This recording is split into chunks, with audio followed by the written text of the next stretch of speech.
How to convert SIM to eSIM in iPhone.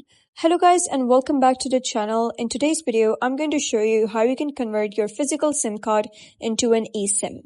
This can be really handy because instead of keeping a physical SIM in your phone, you can switch to a digital eSIM, making things cleaner and more convenient. So first of all, you gotta open the Settings app on your device and scroll down, tap on Mobile Services or Cellular depending on your phone's model.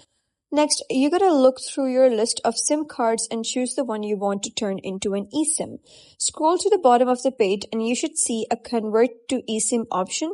Tap it and a confirmation window will appear. Simply hit the blue Convert to eSIM button to start the process. So this feature may not be available with all carriers. If you don't see the option, it likely isn't supported by your network yet. So once the conversion is completed, you can safely remove the physical SIM card. Your eSIM will now handle all your mobile connectivity.